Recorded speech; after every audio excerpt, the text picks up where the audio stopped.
Okay, here's a couple of new features introduced in version 12.05, and they're to do with recording. The first one is a record and auto increment feature, or Rec+ for short. And this one automatically reprimes the next available sequence as soon as a recording stops. And this means you can build up several overdubs without ever leaving record mode. There are two new commands to do this. We look in the key mapper. This is the command line here. This is the normal real-time record command. And the new command is Rec+. There's a similar one for step time recording. That's the original step record command. This is the new step record plus. Now if you don't want to map any new commands in command mode, you can achieve the same effect via a record plus toggle function, which is available in both record and step record modes. So we'll just add it to the record mode for now for this demo.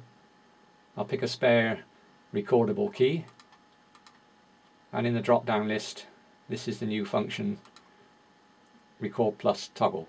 So this is the effect. I'll start the audible metronome just as a guide and prime sequence 2.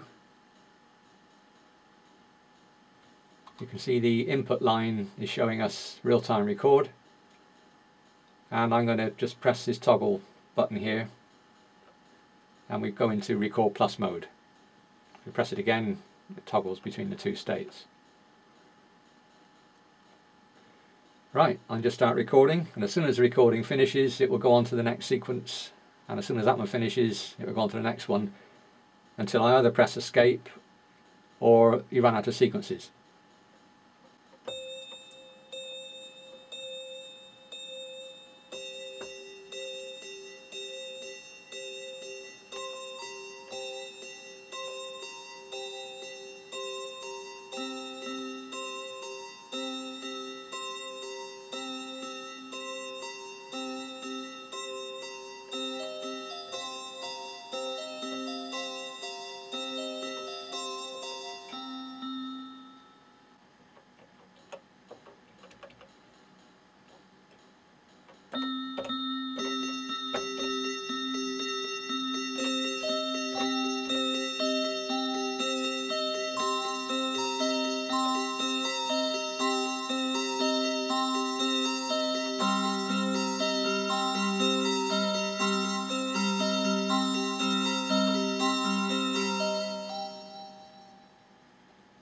The second new feature is to allow recorded sequences to retain their original attributes. Now, attributes means all these values along the top. There's channel number, program number, velocity, scale, pitch, etc. And normally when you record, the attributes from the live output are transferred automatically into the recorded sequence. So you'll see I recorded on sequences 2 to 6, and they've all adopted the same attributes as live. Now if you don't want this, if you want to set up some individual sounds on the sequences and retain those, there's a new setting in behavior called record attribute source. And this is the factory setting, which is live, which is as it used to be. If you set it to sequence, it means the sequence will retain its attributes. Now you can either change this via the settings behavior screen, or there's a runtime function for toggling between the two. Just go to key mapper, and again in either record or step record modes there's a new function called source toggle. Right, we'll just restore the sequence attributes back to their original settings. I had a config file I made earlier, so we're going to config mode, config, load, all settings, acknowledge the prompt, and then it will allow me to pick out the config file I saved earlier. So this one's called 12.05 demo. Open that, and it's now set all the sequences to different channels, and they've all got different program change numbers. The output is currently going to a Korg Karma, which is running in a multi-timbral mode, so each one of these channels will actually play a different sound. So this is the live sound. So as this is recorded into each sequence, the sequence will retain its settings and play back using its own sound.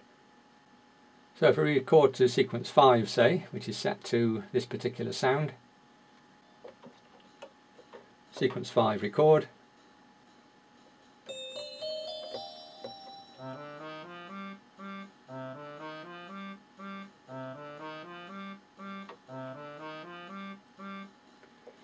sequence 4,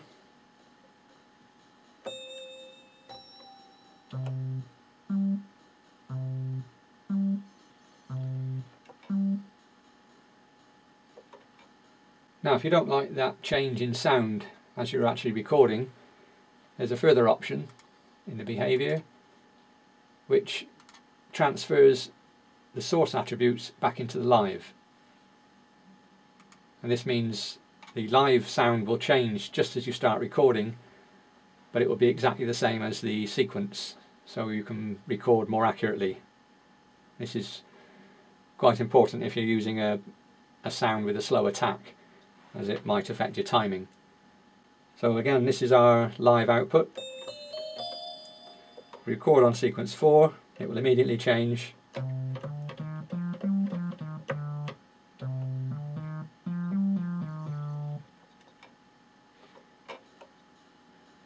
I'll do 5.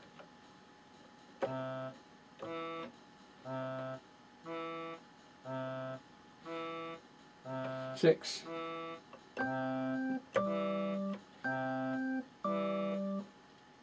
So we can use this new behaviour with the record and auto increment feature. This time I'll use the explicit record plus command, just to be different. So I don't need the toggle function now. Okay, start the metronome. Record on sequence 2. And now we've gone straight to record plus mode because I used the record plus command. I just play some notes and press play after each one. Again, you can decide on the fly how long the sequence is going to be.